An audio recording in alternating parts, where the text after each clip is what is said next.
This here next one's rock and roll.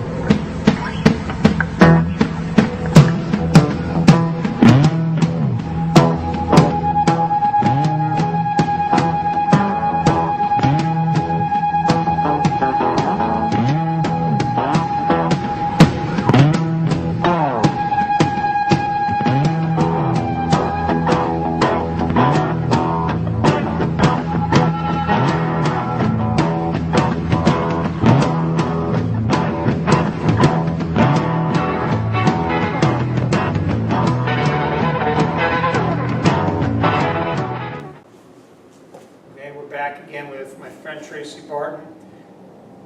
Tracy, with all the trainers out there, look, I know your skill level and I know that you win, but what would you like it to be about TTB cutting that differentiates itself from others? The main thing that I think of that I try to do is, number one, when I came back to the East Coast, I wanted to build a non-pro amateur base back. When I left, the East Coast was really decimated by the stock market that crashed 10 years ago. And it's just Can I interrupt you for a second with that? Because I have a nonprofit charity foundation and we work to raise funding for that kind of rescue, and I know that 2008, 2009 just decimated the middle class, and when it decimated the middle class, it decimated the middle class horse owner.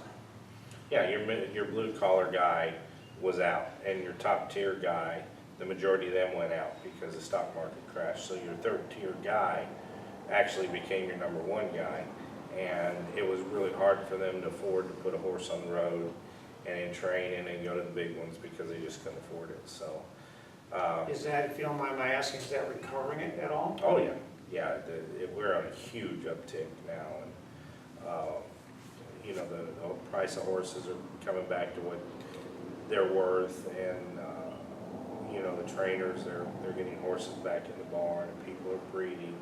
But it's a 7 to 10 year cycle. I mean, everybody starts breeding, and the stud market goes up, and the stud fees go up, and then it gets to where it's too expensive, and then it goes back down to where we have too many horses and not enough trainers, and so then it gets the market gets saturated, and then everything goes down. And in 7 to 10 years, we're back going up, and that's where we are. So we're on the uptick, and probably for the next 3 to 5 years, it's going to be really good.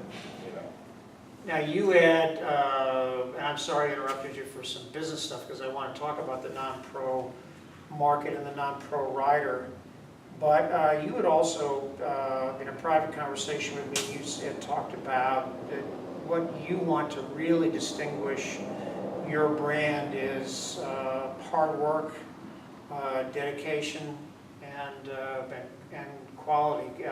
You used a phrase which I'm going to write an article about, drinking the blood of the chicken. I thought that was great. Can you explain that? Sure. And it kind of goes back to what I was saying earlier, about building up your non-pro amateur base. In order to do that, you're going to ride a lot of horses that are at different skill levels. You're going to ride the really good ones and some average ones and some beginner ones.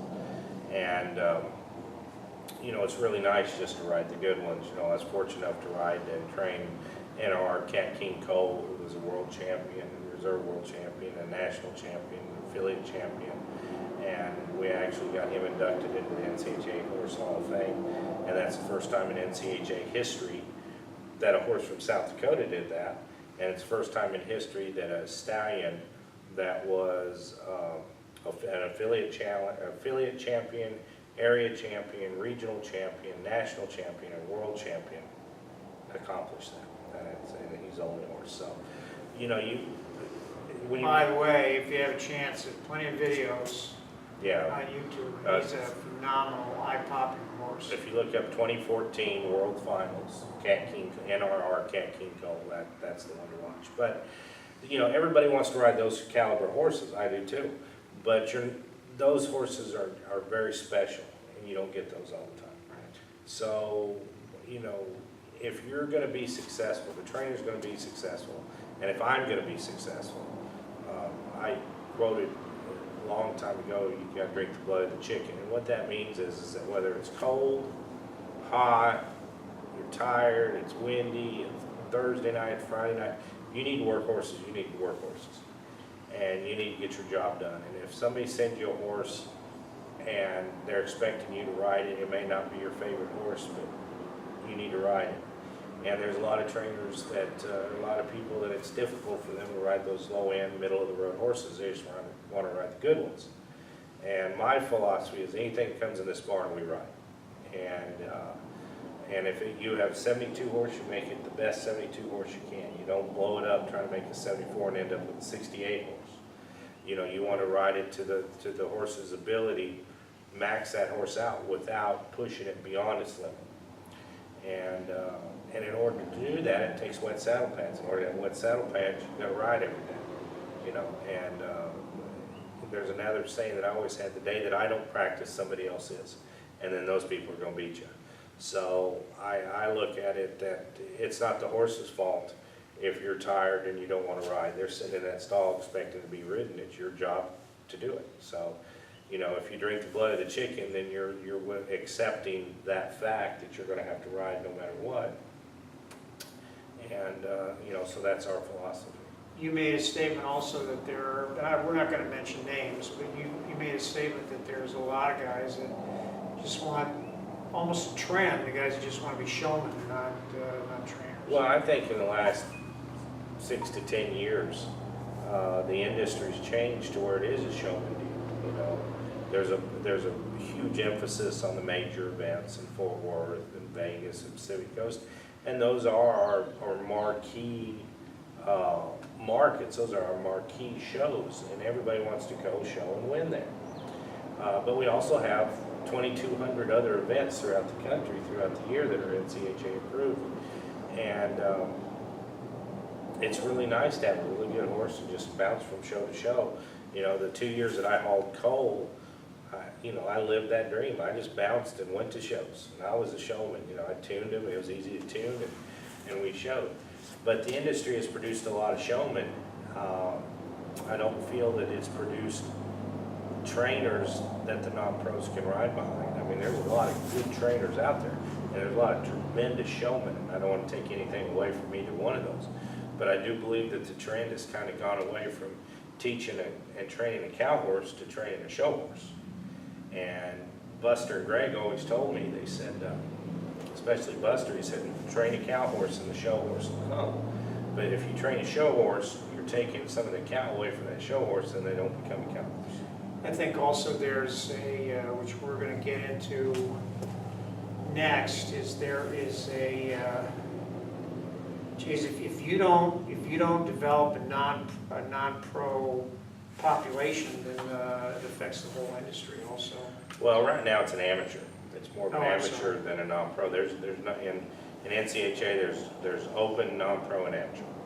And within that, you have unlimited amateur, 50,000 amateur, 100,000 amateur. You know, they're trying to make it so that everybody has an equal shot at winning based upon their skill level. But you know, like when I was working for Northridge Ranch, we had some outside horses, but it really didn't matter because we were promoting Northridge. But when a trainer's out on their own, they sure need a good following of customers, non-pros and amateurs, that believe in the program, that are going to ride with them. You know, when they're winning, they need to have fun, and when they're losing, you know, don't jump ship, stay with it. And loyalty is a huge, huge factor in this industry that at times is lacking.